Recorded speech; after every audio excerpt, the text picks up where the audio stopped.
Perdana. Shalom teman-teman semua. Halo. Bersyukur banget buat hari ini kita masih bisa berkumpul kembali bersama di EYT, di onsite. Aku yakin ini semua karena anugerah Tuhan. Amin. Amin. Nah, sebelum kita mulai ibadah kita, mari kita coba renungin buat seminggu ini semua berkat yang udah Tuhan kasih, yang udah mimpin kita di setiap hari-hari kita.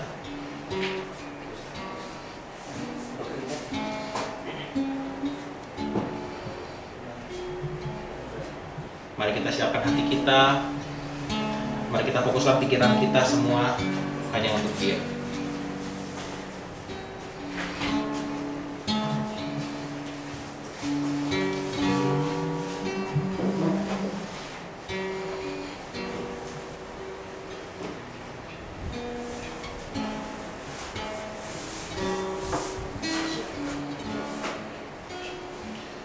Mari kita datang menyembah Tuhan kepadanya atas pengorbanan di kayu salib, atas hidup kita. Kita akan nyatakan karya terbesar.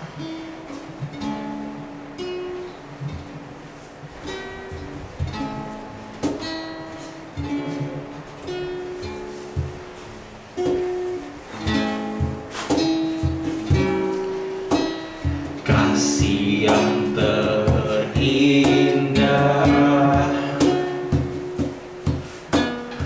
hati yang mulia,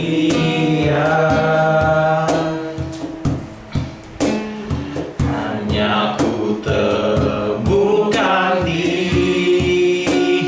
dalam-Mu,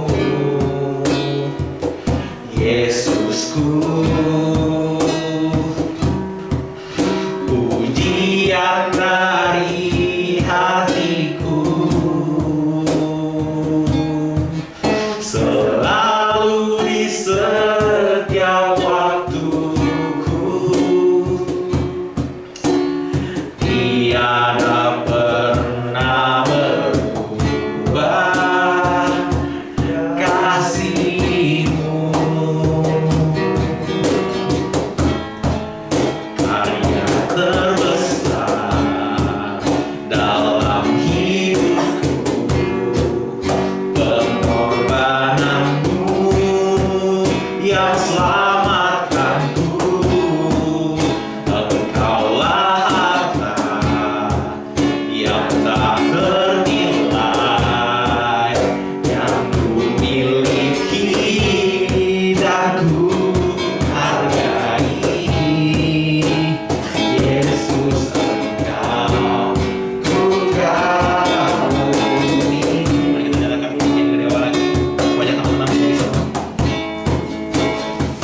Yesus Engkau ku kagumi, Yesus Engkau ku kagumi, Yesus Engkau ku kagumi. Bapak, kami semua mengucap syukur Tuhan buat segala berkat-Mu Tuhan, buat negeri ini Tuhan, buat kami bisa berkumpul di sini Tuhan, memuji-Mu Tuhan, menyembah-Mu Tuhan. Sebentar Tuhan, di waktu yang singkat Tuhan, kami ingin menyembah-Mu lebih lagi Tuhan. Berkati Tuhan, dan juga Tuhan berkati juga Tuhan buat firman yang akan dibacakan oleh Dr. Melia nantinya Tuhan. Terima kasih Tuhan, jalan nama-Mu Tuhan, kami berdoa dan mengucap syukur Tuhan. Haleluya, amin. Shalom teman-teman, shalom semua. Nah, sebelum kita lanjut ke pujian selanjutnya, aku mau kita semua buat tos, tapi yang tos normal yang beneran. Kita dari kemarin kan tosnya palsu semua, sekarang tos beneran. Oke, ayo tos semuanya. Oke. Nah, bukan tos-tosan.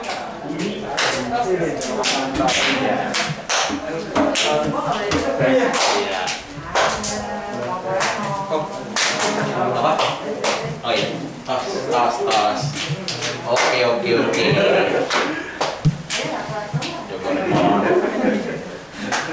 Banyak ya hari ini. Luar biasa, oke.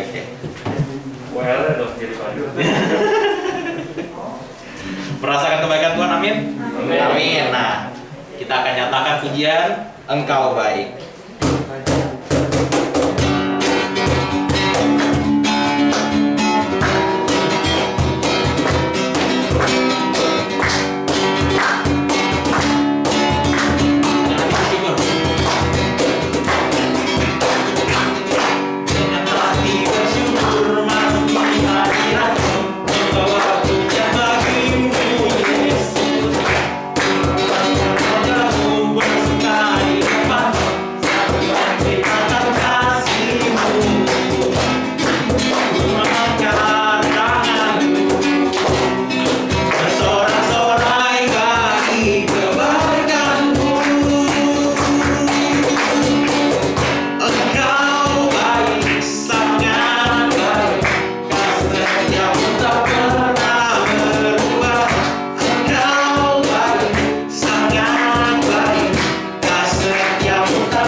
Masih semangat puji Tuhan? Amin. Oke. Buat lagu selanjutnya mari kita nyatakan Raja Pemenang. Dia telah menyatakan.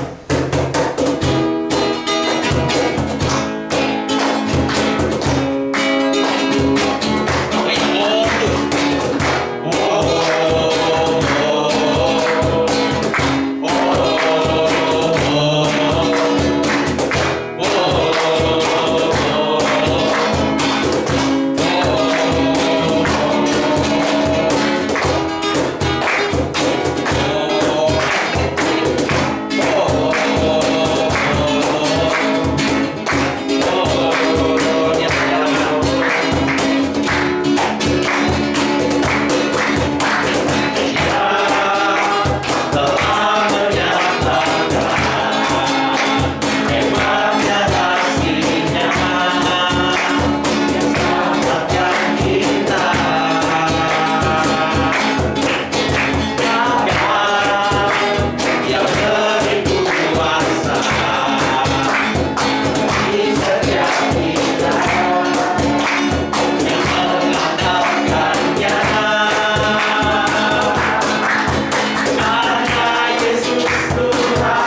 Puji Tuhan, setelah kita udah memuji, memuliakan nama Tuhan, sekarang udah waktunya kita akan tiba ke seksi firman Tuhan. Nah, buat firman yang akan disampaikan, firman akan disampaikan oleh hambanya, oleh PDT Karmelia. Ayo kita siapkan hati kita. Kita siapkan setiap raga kita. Biar Tuhan yang berkati dan sertai buat firman yang kita dengar bukan cuma masuk kuping kiri keluar kuping kanan, tapi bisa tertanam di hati kita.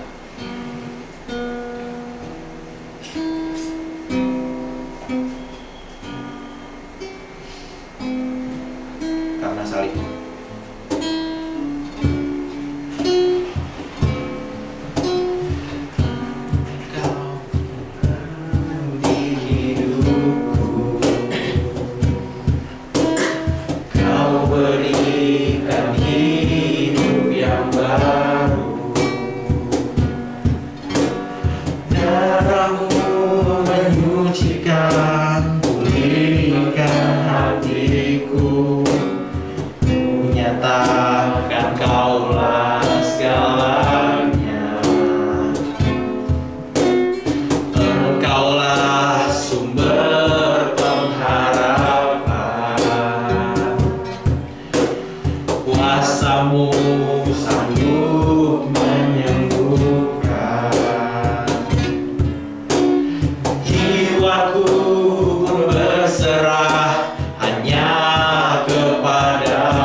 salibmu ku hidup, karena salibmu ku menang.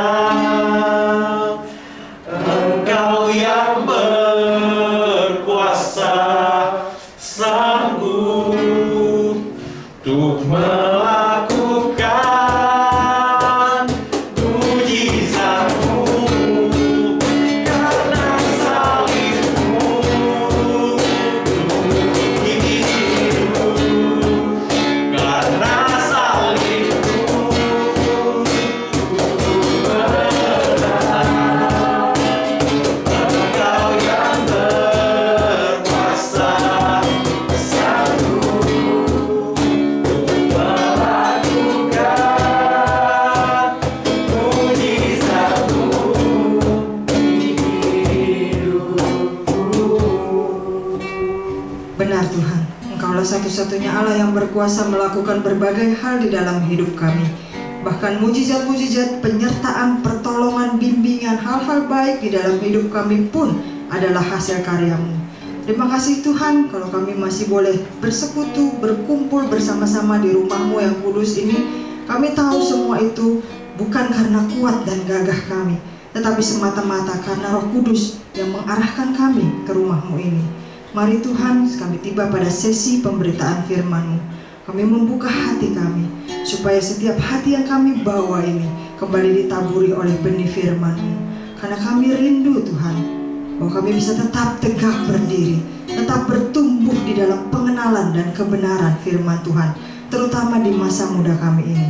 Terima kasih Tuhan, mari Roh Kudus berkaryalah, jamah hati kami, ubahkan pikiran kami, bahkan berkaryalah dan sucikan ruangan ini, sehingga hidup kami semakin hari bisa semakin mencerminkan Kristus. Hanya dalam nama Yesus kami berdoa dan bersyukur.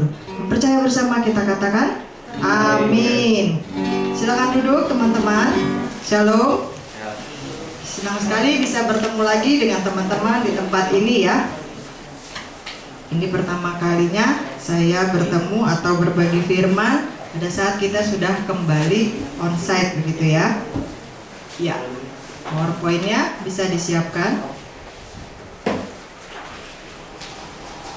Hari ini saya ingin mengajak kita melihat bagaimana kita bisa menjadi penyembah yang benar, teman-teman. Saya yakin teman-teman pasti sudah sering kali mendengar kata menyembah, memuji, penyembah yang benar, menjadi true worshiper, dan seterusnya. Nah, sebenarnya apa sih yang dimaksud dengan menjadi penyembah yang benar? Kita lihat dulu bagian pertama tentang pujian. Nah, pujian ini bukanlah suatu konsep yang sulit kita mengerti. Hilang ya? Oke. Berkedip. Karena apa? Pujian itu adalah bagian dari kegiatan yang kita lakukan dalam hidup kita sehari-hari. Misalnya aja kita punya adik kita itu menolong kita, kita itu melakukan hal-hal yang baik, adik kita itu nurut sama kita akan bilang, aduh baik banget, makasih ya. Itu sebuah pujian. Atau ketika teman kita melakukan hal yang menyenangkan bagi kita juga gila bangga lo, gue punya teman kayak lo, baik banget, traktir terus begitu kan. Misalnya kita memuji bahkan peliharaan kita. Mungkin kita punya anjing, kucing di rumah begitu ya. Dan kemudian mereka anjing kucing itu bisa melakukan apa yang kita suruh. Sit, terus dia duduk gitu. Kita akan bilang apa? Good dog atau good cat, kita kasih treat begitu ya. Kita memuji setiap hari dan kita lakukan di dalam hidup kita. Tapi lebih daripada semua itu teman-teman, yang ingin kita pelajari di sini adalah khususnya bahwa pujian kita itu ditujukan langsung kepada Tuhan. Sesuatu yang kita ungkapkan kepada orang lain tentang Tuhan itu juga pujian. Aduh, Tuhan tuh baik banget loh dalam hidup gue loh. Kemarin gue mau ujian, gue gak bisa, gue berdoa dulu. Terus tiba-tiba semua yang udah gue belajarin keinget lagi di otak gue, Tuhan itu baik. Itu juga pujian. Bukan hanya kita harus menyanyi haleluya kalau di gereja baru memuji, kalau nggak haleluya di gereja nggak memuji, enggak. Nah, beberapa definisi pujian, kalau kita lihat di dalam kamus itu, pujian artinya kita membanggakan seseorang atau sesuatu. Kita memberi tepuk tangan seperti yang tadi kita lakukan, kita bertepuk tangan. Kita menunjukkan rasa kagum atau senang kita, mengeluk-elukan dengan kata-kata atau nyanyian, membesar-besarkan gitu ya, bukan melebih-lebihkan, berbeda ya, dan memuliakan.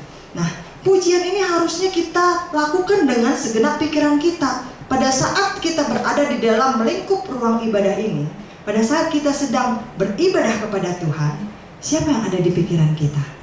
Pada saat tadi teman-teman menyanyi, apakah teman-teman hanya membayangkan Koko Aldo di depan begitu ya? Hanya memperhatikan Koko Aldo bener apa salah nih nyanyinya begitu ya? Koko Aldo kok bajunya agak beda sekarang misalnya. Atau memang pikiran kita itu ketika kita menyanyi memuji Tuhan, kita sungguh-sungguh fokuskan kepada siapakah Tuhan itu dan apa yang telah Dia lakukan di dalam hidup kita hari ini atau bahkan sepanjang minggu ini. Fokus kita kepada karakter Allah yang baik. Maka tadi ada pujian, Allah baik, luar biasa, perbuatannya ajaib. Fokus kita harusnya tentang itu. Bukan aduh Koko Aldo lama banget sih nyanyi-nyanyi gini lagi, cepetan kayak gitu. Bukan. Nah, itu yang harus kita lakukan. Bagaimana kita melakukan pujian kepada Tuhan. Yang kedua, kenapa kita harus memuji Tuhan? Kan begitu. Kita harus selalu bertanya. Coba kalau kita disuruh Aldo lagi gitu kan. Ada Aldo yang jadi pusat perhatian hari ini gitu kan. Aldo yang jadi starnya. Aldo mandi. Kenapa sih harus mandi? Ya kan baru 1 kali. Emang harus 2 kali gitu kan? Dia pasti nanya mungkin waktu masih kecil gitu kan. Aldo itu baru tadi pagi mandinya. Sore kenapa harus mandi? Nah, dia pasti akan bertanya. Contoh, teman-teman kalau disuruh, ayo sikat gigi. Udah. Baru tadi pagi kan, mau tidur sikat gigi lagi. Kenapa sih harus sikat gigi 2 kali? Nah, biasanya kita akan bertanya. Ketika kita mengerti kenapa kita harus melakukan hal tersebut, biasanya kita akan lebih mudah melakukannya tanpa harus disuruh-suruh. Ya, itu bahasa halusnya ya, atau dipaksa-paksa lah begitu. Nah, kalau kita mengerti mengapa kita harus memuji Tuhan, yang diharapkan dari kita adalah kita bisa melakukannya dengan dorongan di hati sendiri. Bukan karena paksaan, ingetin, atau dorongan dari orang lain. Yang pertama kita harus memuji Tuhan karena memang Allah yang memerintahkan kita untuk memuji Tuhan.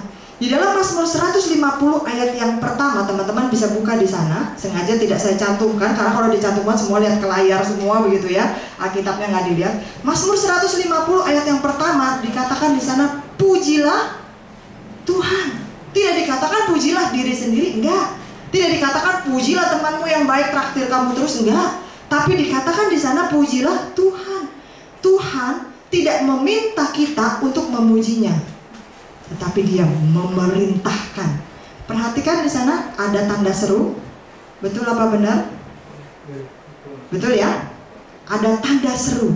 Kalimat yang diakhiri dengan tanda seru itu adalah kalimat perintah. Wajib, kudu, mesti, harus, must. Nggak ada pilihan. Boleh atau tidak dilakukan, nggak ada pilihan. Kalau suka boleh, kalau nggak suka boleh, nggak ada. Di sana dikasih tanda seru, pujilah Tuhan. Artinya disuruh. Nggak boleh iya atau tidak. Raja tidak meminta.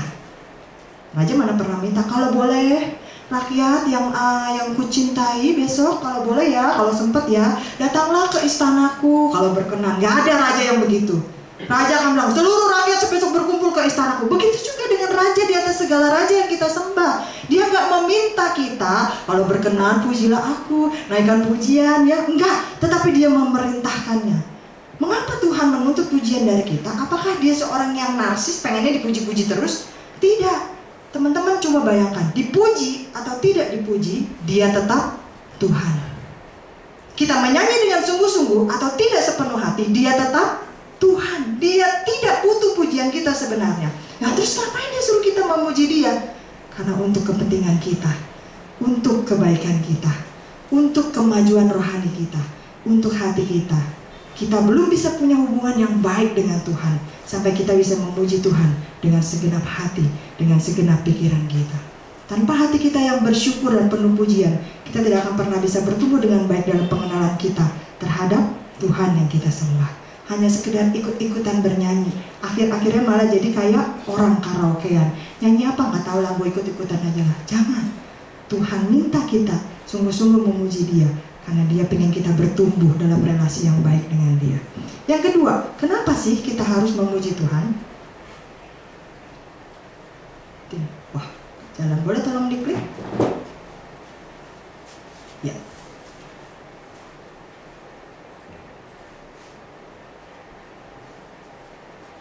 Malah balik error.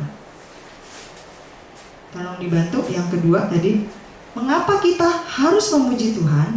Yang kedua tadi, karena Tuhan bertahta di atas pujian kita. Kalau kita lihat Mazmur 22 ayat yang keempat, yuk kita buka dulu. Mazmur 22 ayat yang keempat. Teman-teman yang sudah menemukannya boleh membacakannya. Atau kita urutin aja dari awal ya, dari depan ya. Dari Moses. Mazmur 22 ayat yang keempat. Nanti kalau ada ayat lagi geser ke Darren sebelahnya dan seterusnya. Silakan. Mazmur 22 ayat 24. Ayat keempat. Ya.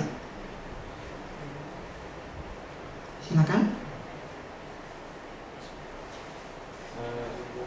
Mazmur 22 ayat 4. Kepadamu nenek Yang atasnya kalau pakai handphone. Padahal engkau yang kudus yang bersemayam di atas puji-pujian orang Israel. iya, terima kasih. Jelas di sana dikatakan padahal engkaulah yang kudus, di mana dia bersemayam bertahta, duduk di atas pujian orang Israel. Tuhan mencintai puji-pujian kita, sehingga dia melingkupi dirinya, menenggelamkan dirinya dengan puji-pujian kita. Kita memuji Tuhan bukan karena ada maunya doang teman-teman, karena itu pujian yang gak tulus. Tetapi kita memuji Tuhan karena kita sungguh-sungguh mencintai Dia. Itu baru pujian yang tulus. Kalau teman-teman suka sama seseorang, kalau teman-teman menyukai seseorang, mencintai seseorang, kita pasti akan bisa memuji dengan tulus. Wah, hari ini pakai bajunya bagus banget loh dia, tanpa harus disuruh, karena kita suka dengan dia. Begitu pula dengan Tuhan.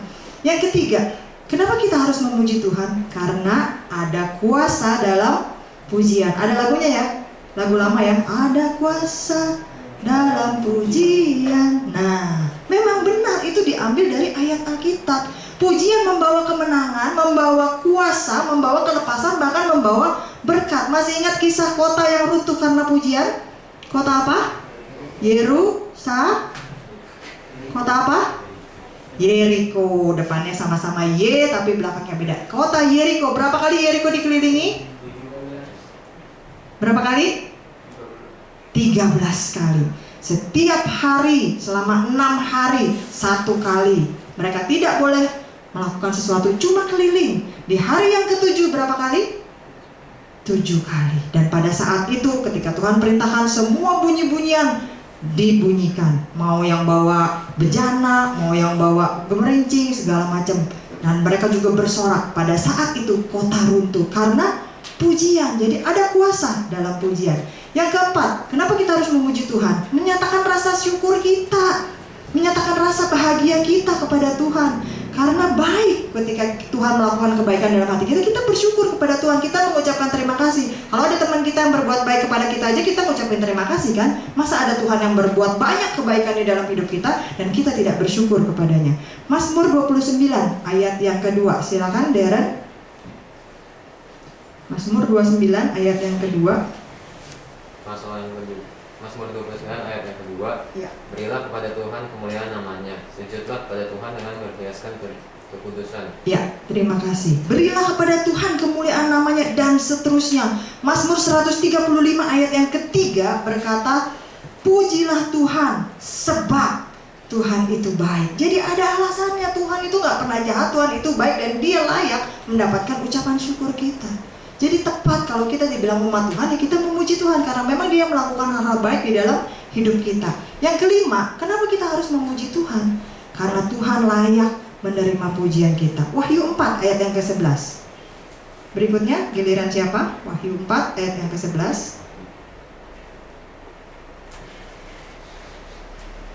Ya, silakan. Wahyu 4 ayat yang ke-11.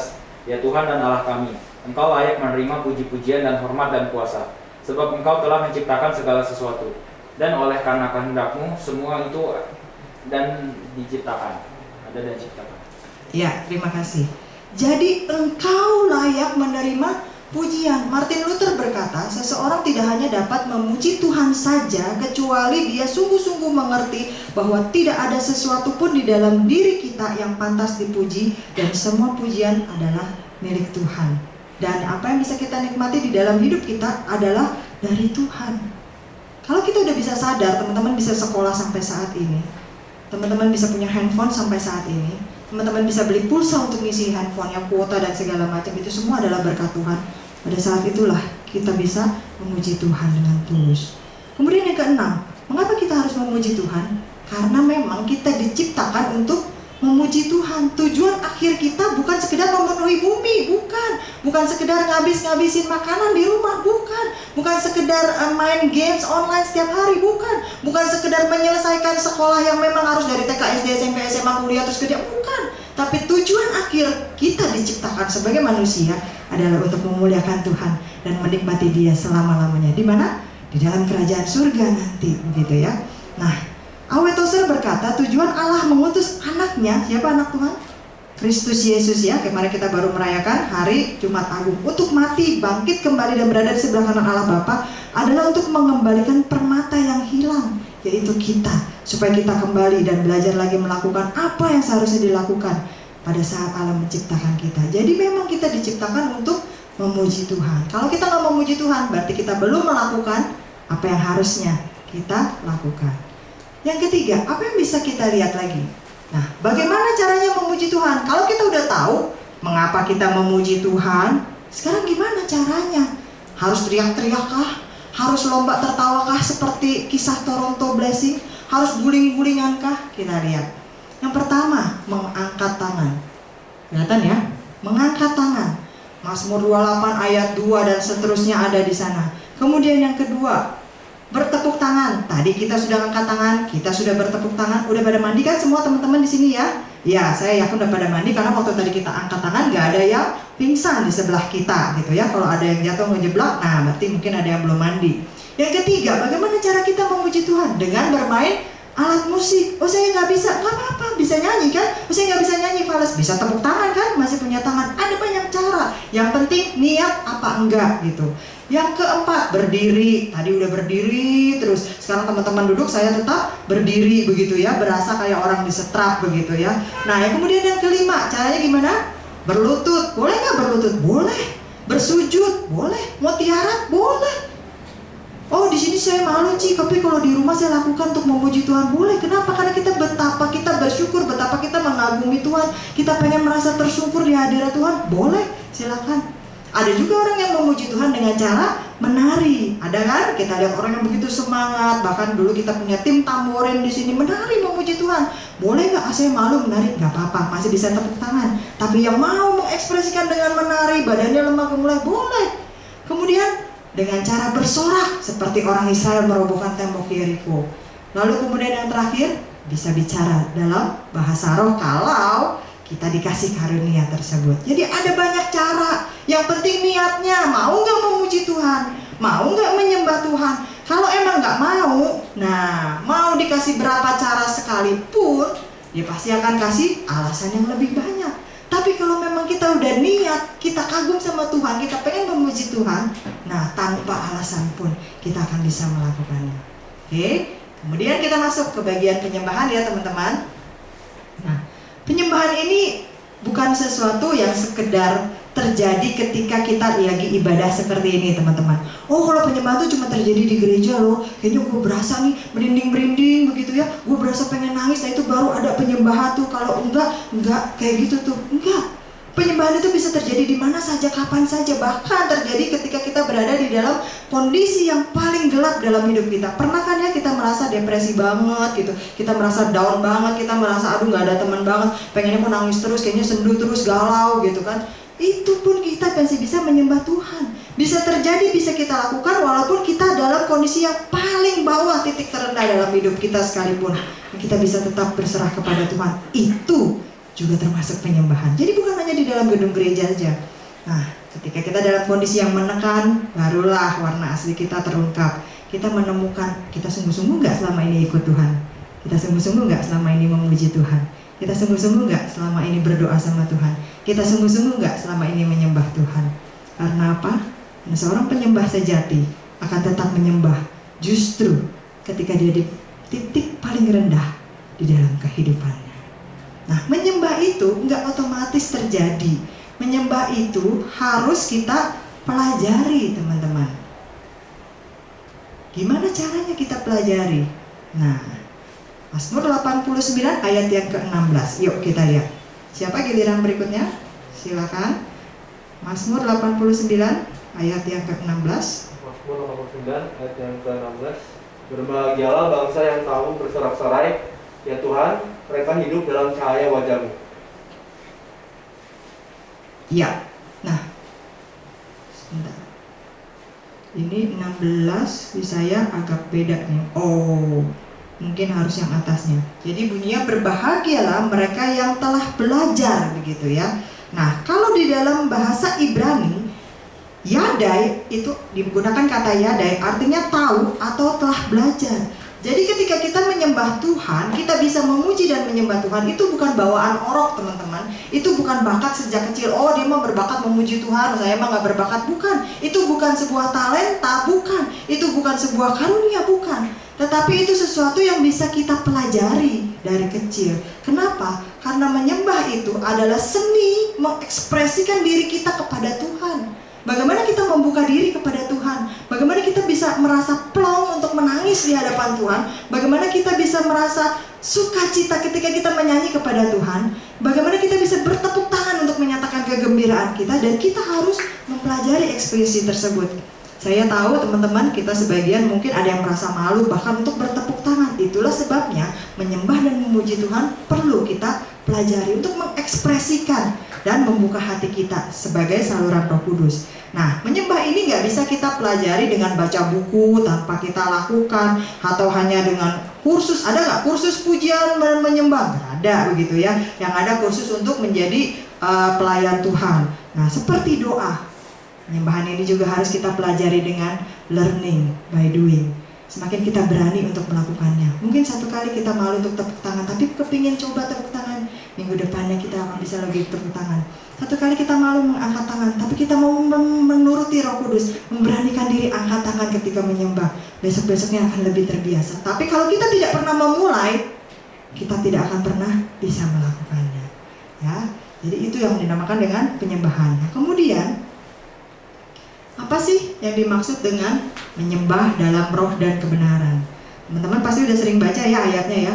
Kita menyembah dalam roh dan kebenaran. Kita harus begini, begitu, begini, begitu. Nah, dalam Yohanes 4 ayat 21 sampai 24, yuk kita lihat.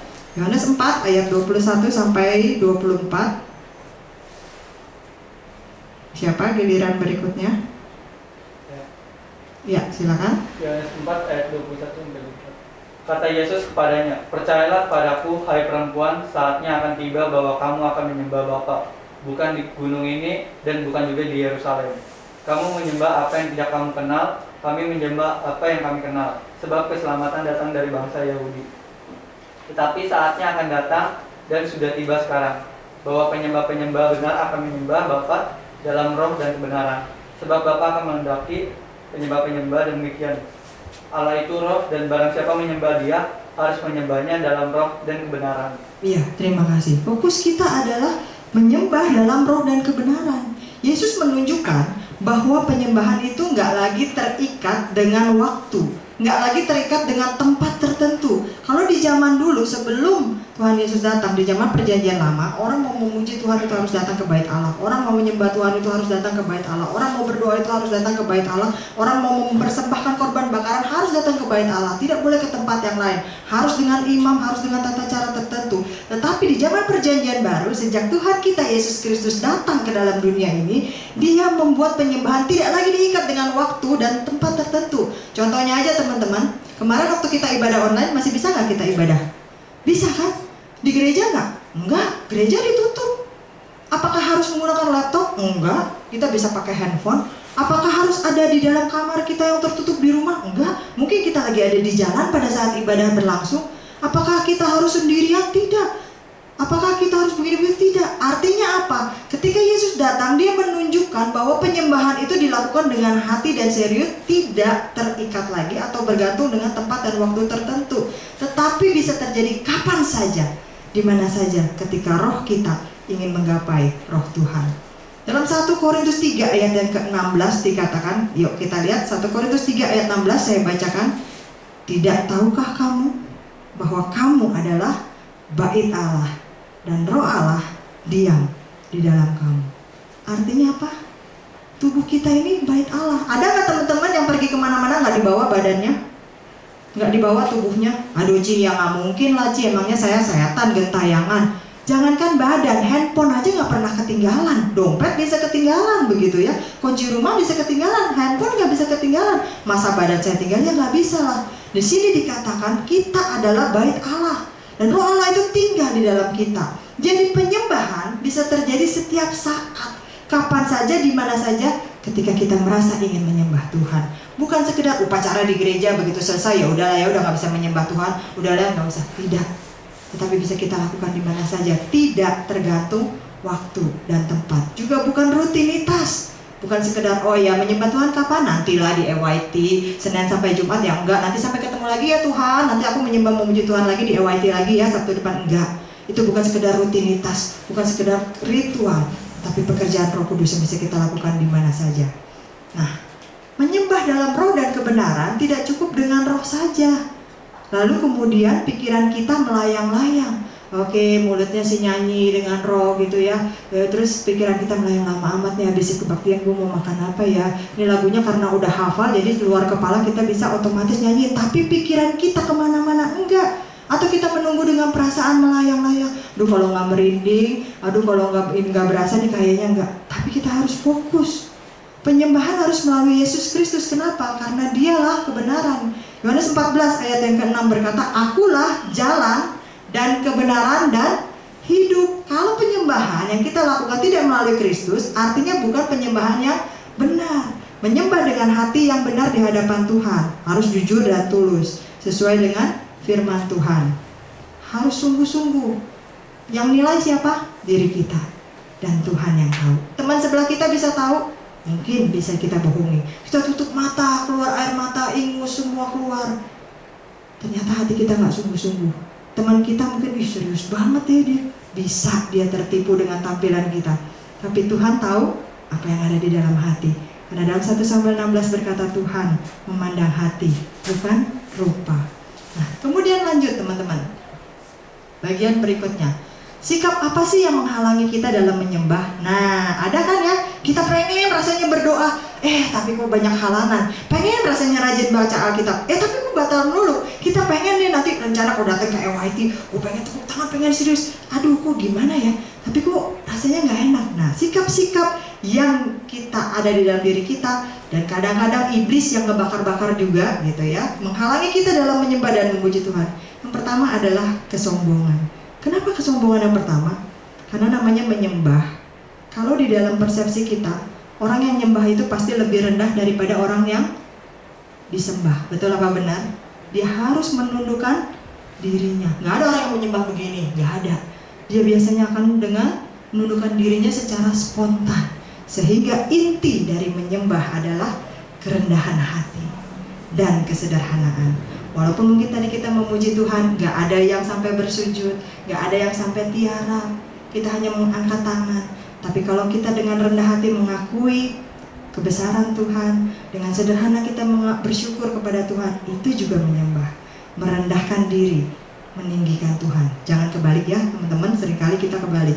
Kita meninggikan diri dan merendahkan Tuhan.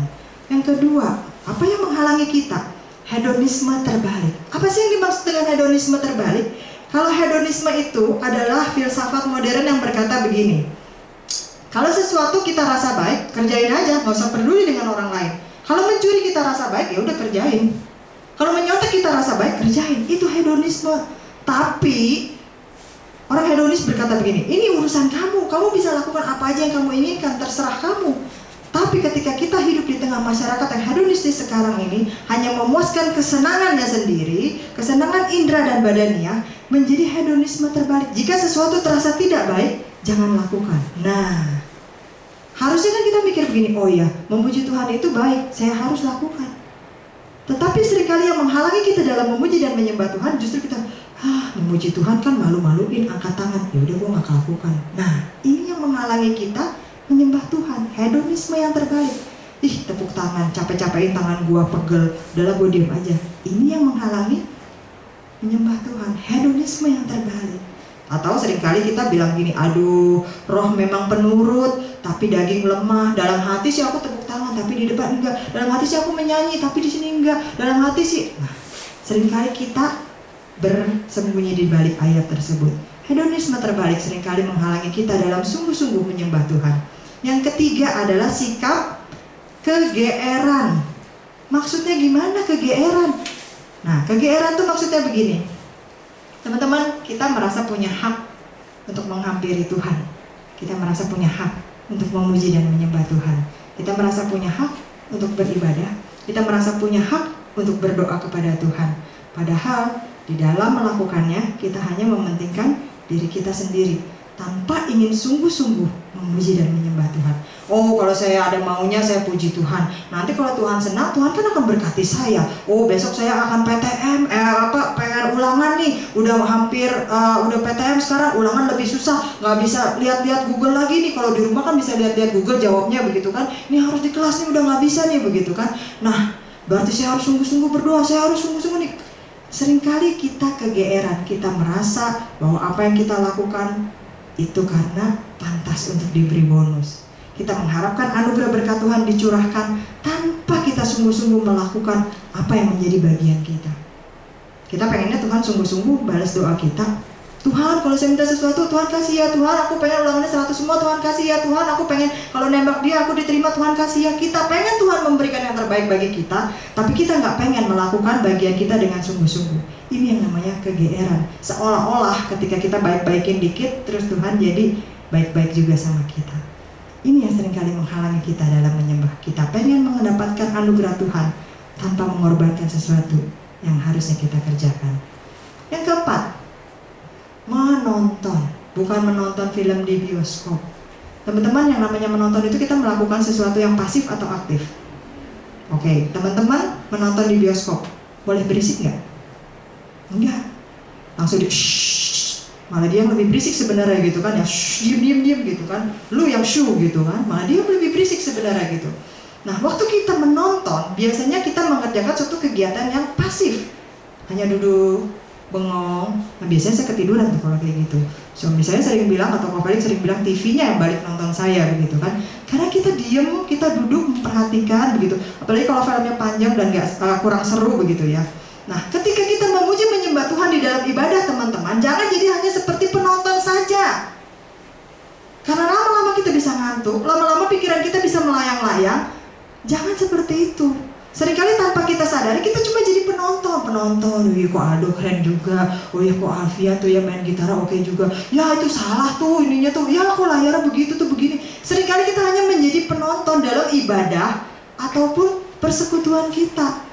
Teman-teman, kita tidak dipanggil hadir di sini untuk menjadi penonton. Kita tidak dipanggil menjadi anak-anak muda Kristen yang hanya menonton atau mengawasi kesalahan orang lain. Tetapi kita dipanggil untuk ambil bagian di dalam pelayanan. Tidak ambil bagian di dalam pujian dan penyembahan. Ada banyak distorsi atau gangguan. Misalnya apa? Song leader yang terlalu hebat, sampai kita terkagum-kagum gitu kan. Atau musik yang terlalu enak sehingga aduh nggak pengen nyanyi deh, dengerin aja. Atau kalau di kebaktian umum kita mau nyanyi, anak kecil nangis terus misalkan keganggu. AC yang terlalu dingin, ada banyak hal yang bisa mengganggu kita. Tapi kita harus pastikan jangan jadi penonton. Kita harus ambil bagian. Yang kelima, hal yang menghalangi kita dalam menyembah adalah sentimentalisme. Seringkali kita menjadi terlalu sentimental dalam penyembahan, lebih larut dengan alunan musik, nada-nada ketimbang menghayati lirik-lirik lagunya. Aduh, aransemen musiknya enak banget nih, aduh keren banget nih gitu. Akhirnya malah sekedar seperti mendengarkan musik dari Spotify atau Joox dengan lagu-lagu yang kita sukai. Kita nggak peduli dengan liriknya apa, hanya sekedar untuk menyamankan telinga kita. Lagu yang terlalu akrab, lagu yang tidak asing atau umum seringkali kurang menyentuh di dalam hati kita. Kenapa? Karena kita bisa nyanyi itu dengan luar kepala, udah hafal. Ini gue tau lah sejauh timur dari barat, udah tau lah, udah hafal. Tanpa kita hayati lagi lirik-liriknya. Padahal itu justru yang penting. Kita nggak boleh puas hanya dengan emosi saja. Oh, udah emosi pulang gereja kenapa seneng, udah emosi gitu. Kalau teman-teman ikut karaoke atau ikut konser musik juga pulang seneng begitu kan? Karena udah mengeluarkan emosi. Tetapi bukan itu tujuan dari penyembahan kita. Bukan sekedar memuaskan emosi kita atau meluapkan emosi kita, tetapi kita harus menyembah Tuhan dengan lengkap, tubuh, jiwa, dan roh kita. Bukan seperti kita bernyanyi di karaoke rohani, bukan seperti kita menonton konser musik rohani, bukan. Jadi jangan terlalu sentimentalisme sampai kita lupa bahwa kita bukan hanya menyamankan telinga kita, tapi kita harus menjadi penyembah yang benar. Yang keenam, yang menghalangi kita adalah lip service, atau cuma di bibir aja, cuma nyanyi doang. Lagunya enak nih, cuma nyanyi, tapi kita nggak keluar dari hati. Nah, tidak ada yang lebih menjijikan bagi Tuhan daripada orang-orang yang munafik. Tidak ada yang menjijikan bagi Tuhan daripada orang-orang yang mengasihinya dengan sepenuh hati. Kelihatannya memuji menyembah Tuhan, tetapi Tuhan tahu apakah kita sungguh-sungguh melakukannya atau tidak, atau sekedar lip service saja. Itu sama dengan bohong, teman-teman. Yang ketujuh, takut dimanipulasi. Seringkali kita mengeraskan hati kita, nggak mau respon apaan tuh WL suruh-suruh gua. Ada. Saya pernah mendengar salah seorang teman saya waktu saya masih kaum muda seperti teman-teman di tempat ini. Gua mah nggak mau kalau disuruh-suruh sama WL, angkat tangan, nggak mau. Enak aja gua disuruh-suruh. Mumpung dia jadi WL bisa nyuruh-nyuruh gua nggak mau. Nah, ada orang-orang yang punya pikiran seperti itu. Ini WL mau ngerjain nih, duduk berdiri nih. Mumpung jadi WL nih, kayaknya dendam nih kemarin nih nggak gua traktir nih gitu kan. Ada orang-orang yang mengeraskan hatinya gitu. Atau terkadang kita membiarkan keanehan orang lain mempengaruhi perasaan kita sampai-sampai kita terpesona dan kehilangan waktu untuk menyembah. Mungkin di sekitar kita teman-teman udah kita kenal ya. Tapi kalau misalkan ada satu orang teman kita tiba-tiba dia biasa-biasa aja, lalu kemudian dia tiba-tiba menyembah dengan luar biasa. Biasanya nggak kayak gitu. Lama-lama kita kehilangan waktu kita menyembah, kita malah liatin dia. Dia begitu banget ya. Kok bisa ya? Kenapa dia nangis ya? Sampai begitu banget. Kenapa? Akhirnya kita malah lebih fokus dengan keanehan tanda petik yang orang lain kerjakan di dalam keseriusan yang memuji Tuhan, sehingga kita kehilangan waktu untuk beribadah. Padahal Tuhan layak menerima penyembahan kita, dan Tuhan gak peduli dengan keanehan tanda petik, sekali lagi keanehan yang kita anggap yang orang lain kerjakan. Yang penting hatinya.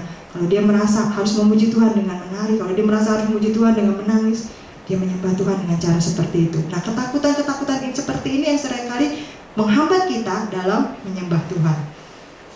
Yang kedelapan, tidak berani untuk mencoba. Kita nggak mau membuka diri.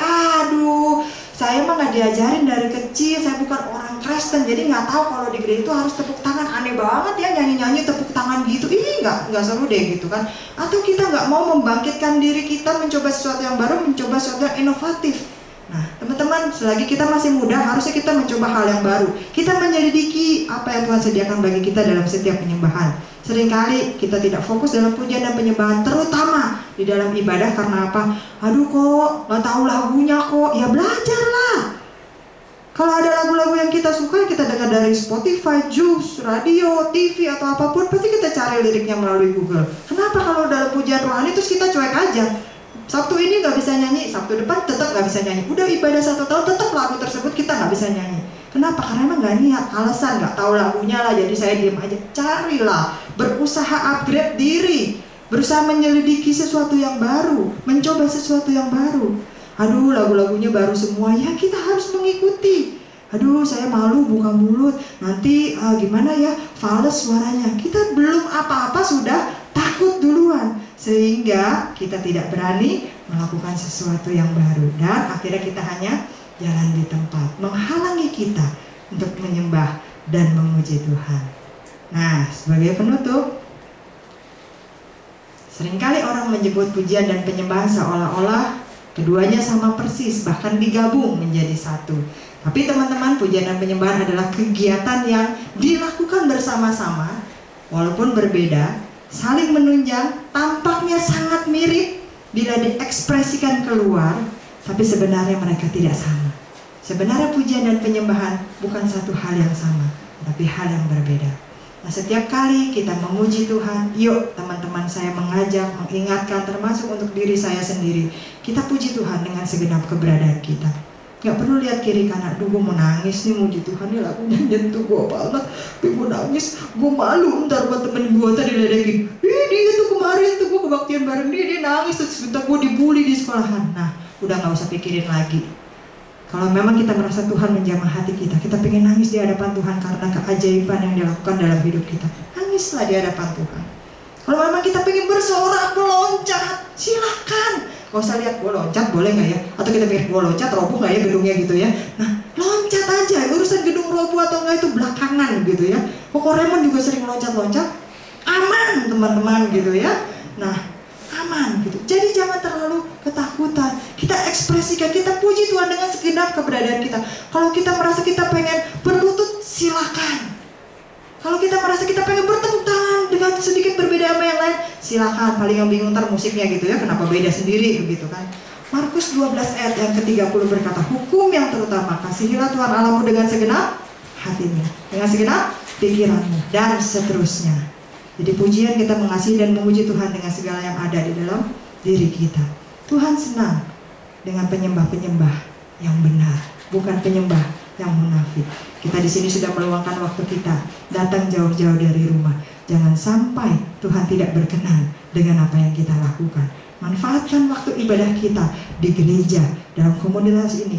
Juga setiap hari yang kita lakukan di rumah, lakukan dengan sungguh-sungguh. Jangan sampai waktu yang sudah kita gunakan itu berlalu sia-sia. Bukan diberkati Tuhan, malah kutuk yang datang. Jangan sampai seperti itu.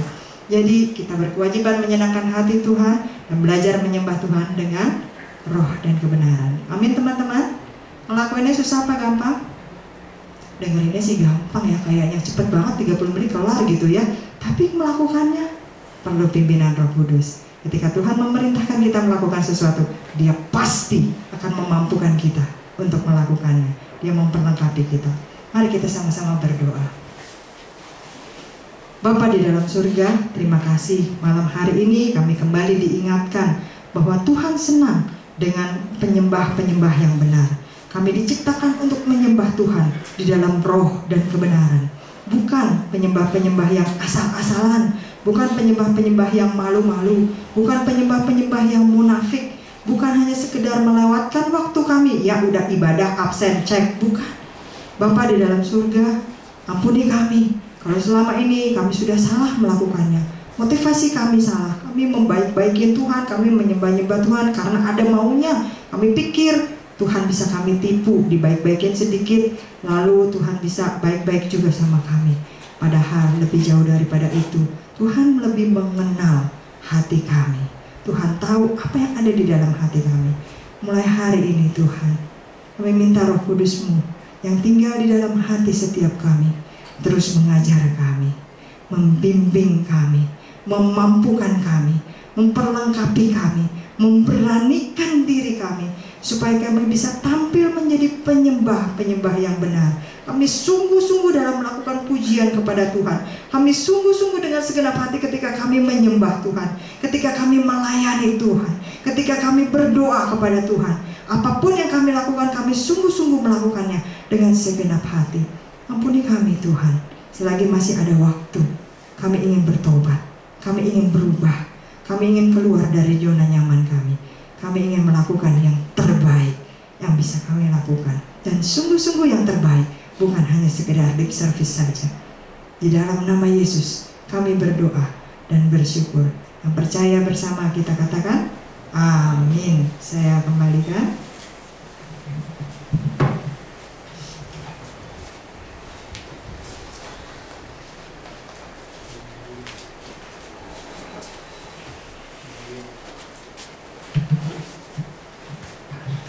Kami seluruh staf dan jemaat EYT mengucapkan terima kasih telah hadir dan melihat. Tuhan Yesus memberkati. Oke. Sekarang tiba saatnya kita memberikan persembahan. Minta tolong kasih buat Moses buat mimpin persembahan. Doa persembahan.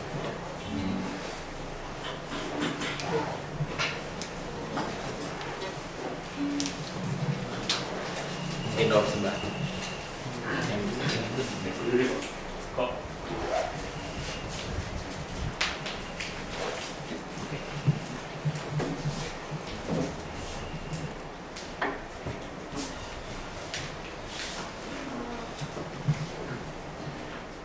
Tuhan Yesus, terima kasih untuk hari ini. Terima kasih tadi kami sudah mendengarkan khotbah yang tadi diberitakan. Sekarang kami mau memberikan persembahan. Tolong kami Tuhan supaya kami dapat memberikan persembahan ini dengan jemaat. Dalam nama Tuhan Yesus kami berdoa. Amin. Caplah dan lihat.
sebelum menutup ibadah, di sini ada yang mau kesaksian?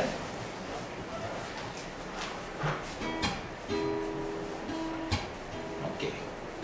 Kalau tidak ada, buat staff ada pengumuman? Enggak.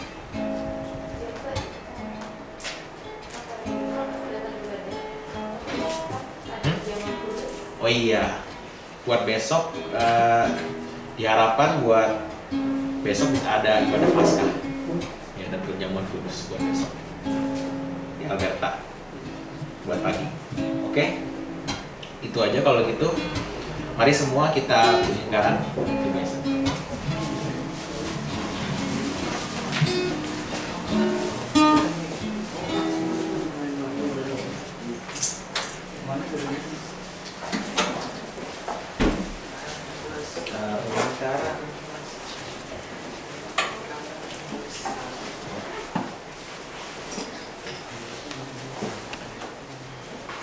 Untuk doa tutup minta tolong dengan si Amel, dan buat doa berkat si Kamel juga. Ya, karena si Kamel. Oke, sebelum kita doa, mari kita nyanyikan jadikan kami satu.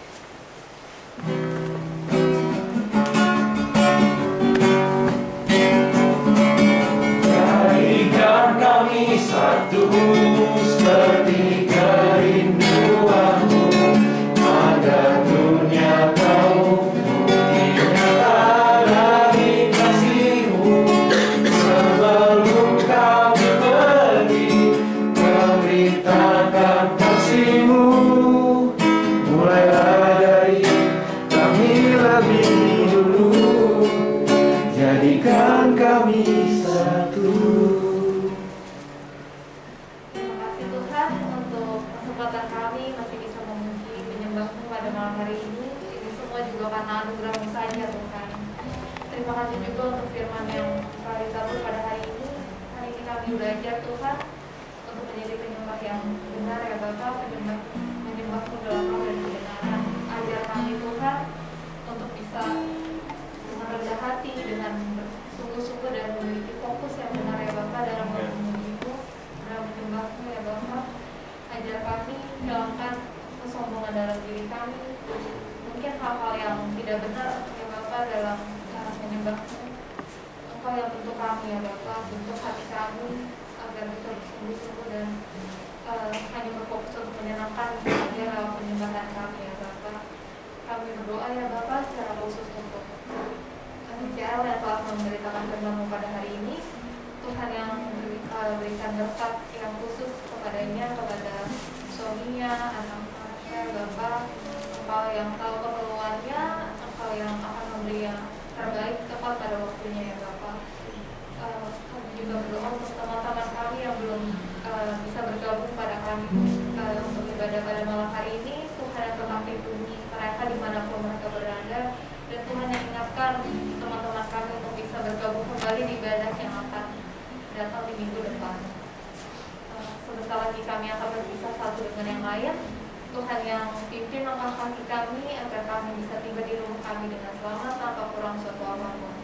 Terima kasih Tuhan Yesus. Hanya dalam nama-Mu kami dalam doa dan mengucap syukur. Mari kita angkat kedua tangan kita arahkan hati kita untuk menerima berkat Tuhan. Maka sekarang turunlah atas kita semua sekalian kasih karunia dari Allah Bapa kita di dalam surga, pengampunan dan kekuatan dari Tuhan Yesus Kristus Juru Selamat kita, damai sejahtera, sukacita, dan persekutuan yang manis dengan Roh Kudus turun menyertai setiap langkah kita, mulai dari saat ini sampai Tuhan Yesus datang yang kedua kali menjemput kita semua di atas awan-awan. Kita semua yang tetap setia dan percaya kepadanya. Dalam nama Yesus, terimalah